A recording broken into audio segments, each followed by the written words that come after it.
Good morning mga kaiskonyans. Araw po ng Biyernes.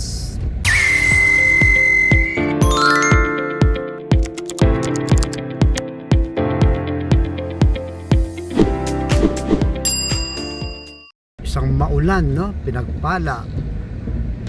Blessing po yan, no? Tingnan natin kung may mga lubog na sa oras na to, at marami na rin ang nagsuspende dito sa Maynila. Wala pong suspension ng klase. Kaninang madaling araw medyo malakas-lakas po, no, yung ulan, pero ngayon medyo ano na lang, wala na. Ayan, no? Pero basang-basa na yun, no? Dahil nga sa malakas na ulan kanina. So as usual, no, mga kaiskonyans, malinis pa rin po kahit na maulan ngayon. Tingnan natin mamaya bandang top, no, kung meron pa. So papasok na tayo ng Romualdez Street. Kahit dun sa diretso wala din yung baha. Dito po tayo sa Romualdez going to UN Avenue. So ayan po, no.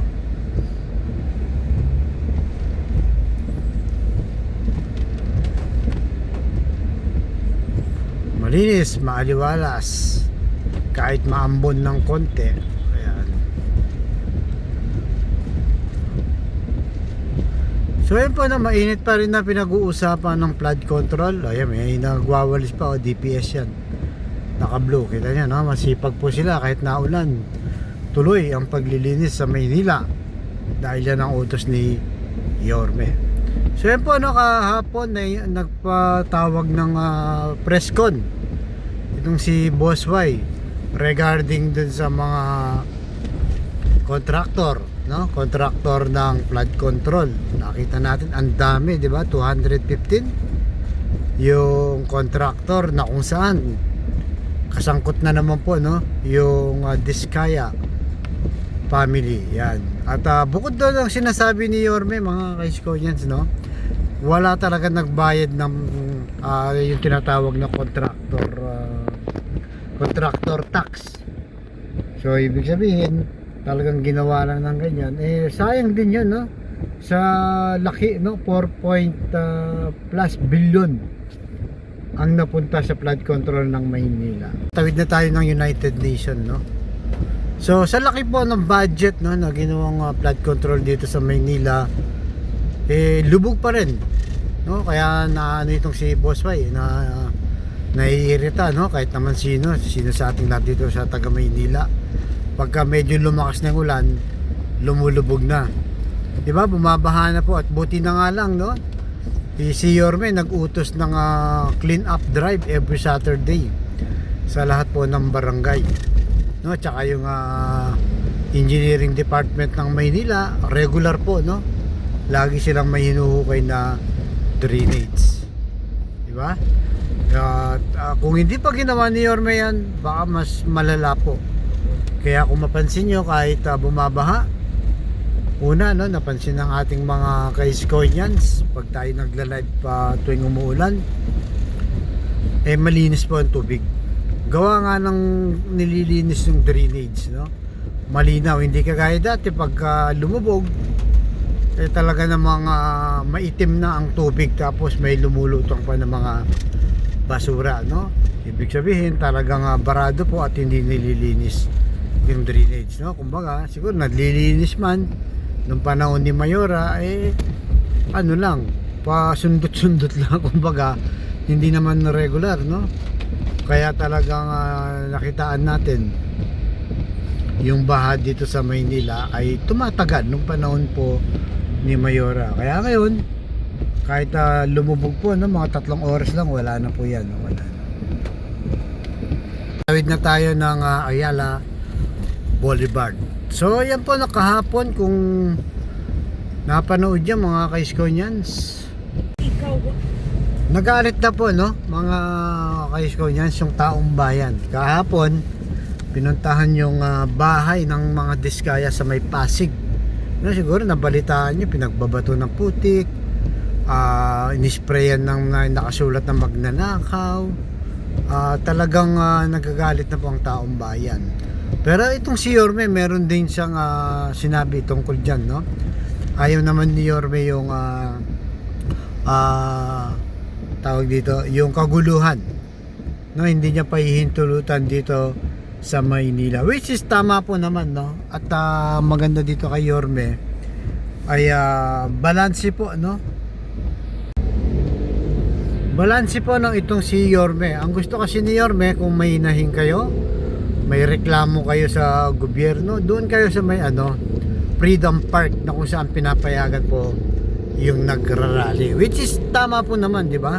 Pero sa kabilang banda, mga ka-Iskoyans, kung titignan natin na kailangan din kalampagin kasi, no, para makita talaga ng mga mambabatas at saka ng mga kontraktor na yan na galit na ang tao, no? Wag lang talagang magkaroon ng violente, yun lang ang iniiwasan natin. Kaya kung napanood nyo po, di ba, sa Indonesia, no, talagang hindi po mapigil ang tao dyan sa sobrang galit, sa corruption din sa kanila, no? Sa naman din, mga congressman. Tayo naman halo, no, mga congressman tsaka DPWH at mga kontraktor ang tila nakikita nating nagiging problema, o parang naging sabwatan na, no? Kaya lumala po ang corruption, na kung saan ay hanggang ngayon, no, ang dami pong pinapakitang mga proyektong hindi natatapos.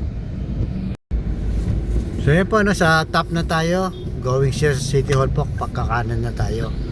So yun po, no, ang dami mga proyektong hindi natatapos. Parang ang diskarte ng no, yung kumpanya ng mga diskaya, kasi may nababalitaan tayo ngayon, sinimulang project, sabi standard, at hindi natatapos, no? Kahapon, no, yung sa Intramuros na pinagawa na film heritage, nakuha rin pala ng diskaya yan, mga ka-Iskoyans, no? Tapos hindi rin natapos, hindi rin pulido ang pagkagawa, parang sabi standard din. Si mismo First Lady Lisa Marcos, no, ang siyang nag-inspect na turnover na, pero nung tinignan yung quality ng kanilang ginawa, ay sabi standard po, no. So nakakalungkot, no, sa dami ng project, no, so ng mga diskaya at mga ilang kontraktor, na tila ba tinapon lang yung pera ng taong bayan na pinaghihirapan po natin, no, na hindi maitatanggi. Araw-araw tayong kumakayod, pumapasok, lahat ng bilihin may tax, kahit yung bahay natin may mga tax, yung lupa natin may mga tax, lahat na po yata, no, ng galaw natin may tax. Okay lang sana yan, no, kasi kailangan naman talaga ng gobyerno yan, eh. Sabi nga, yan ang lifeblood ng gobyerno, yung tax. Pero siyempre may inis ka rin pagka ganitong nababalitaan natin na may mga ghost project, billion ang ginagastos, pero walang epekto sa taong bayan, permisyo pa ang nangyayari, no? Kaya napakahirap po, mga ka-Iskoyans, no? Kailangan talaga magalit na ang taong bayan. Hindi lang wag lang yung violente, pakita lang. Kaya tama sinabi ni Yorme, sa Freedom Park sana po magkaisa na, no? Doon na ibuhos ang inahing nang walang halong violente, no? Hindi mo, walang halong kaharasan o kaguluhan. Freedom Park dito, Freedom Park po ito, no? Yan sa ilalim, sa gilid ng tulay sa harap ng Philippine Post Office. Freedom Park po yan, pwede po yung mag-rally dyan.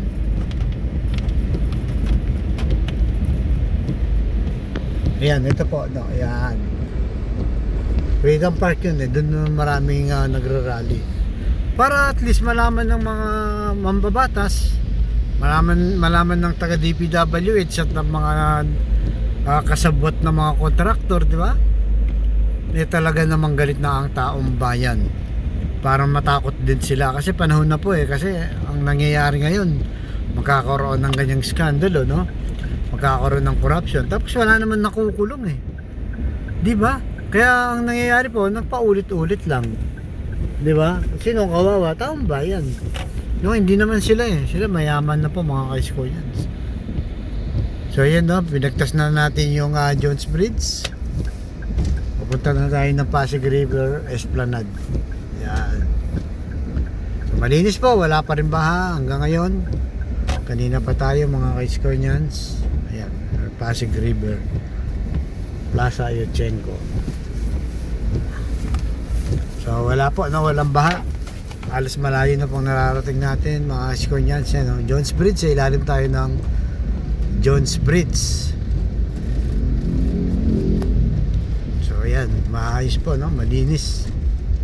Dito dati bumabaha, ngayon wala. Kaya hindi nagsuspend si Yorme. Carry bells pa yung ulan, no? Hindi pa ganun kalala. Pero maitim yung kalangitan, no? Diba? So yun na po yung tulay mga ka-Iskonians, no? Yan. So dito wala pa rin. Pero ang kapansin-pansin, malinis po. Wala pa tayong nakikita ng tambak na basura, no? Kung meron man, konti-konti lang, minsan di maiwasan. Diba? So yun po, no? Sama-sama tayo mga kababayan, no? Mag-ingay. Sabi nga nila, wag pong tigilan yung issue ng flood control para magising na lahat, no? Yung mga involved dito na galit na ang taong bayan, no? Yan po ang malinaw sa mensahe ng ating mga kababayan, no? Kasi pinupuntahan na yung mga bahay, no, ng mga yung actually Diskaya, no, baka susunod na baka congressman na pupuntahan o mga bahay ng DPWH. So tayo natin mga ka-Iskonians, no, yan, no, pakaliwa na tayo dyan.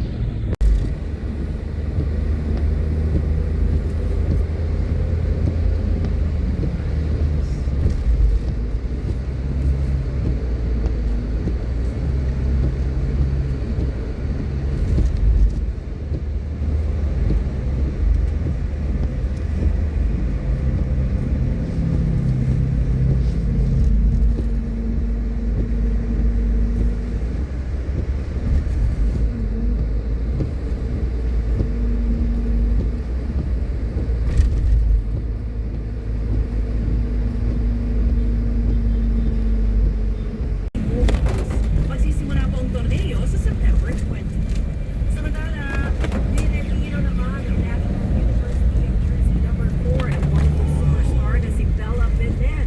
Naipabot na sa kasaysayan ang karera ni Belen para sa NU sa UAAP. Tatlong beses nagiging most valuable player ng UAAP si Belen. At tatlong beses din nagkampiyon sa seniors division. Bilang miyembro ng high school team ng NU, 2 MVP at 5 titulo ang napadalo ng Belen. Matapos ang karera sa NU, pumasok na sa professional volleyball si Belen. Matapos kunin bilang first overall pick ng Capital One Southern Spikers sa PBL. Magpapatuloy po mamaya ang 2 araw ng PBA Draft Combine sa Inares Sports Arena dyan sa Pasig. Dito ay sinailalim ang mga manlalaro sa iba't ibang individual skill exercises. Kinuha rin ang kanilang measurements tulad po ng vertical jump, board sprint, reaction time at maraming iba pa. Sa kabuuan, naabot po sa 126 players ang mga flood control projects sa inyong lugar. Kasi may bago na naman dun sa Laguna. Diba yung kanina sa balita natin sa Binyan na iniuugnay pa rin sa mga Diskaya yung flood control or river protection na doon sa area na yon, ang may gawa mga Diskaya. Tapos 2 buwan na daw na may pagbaha dun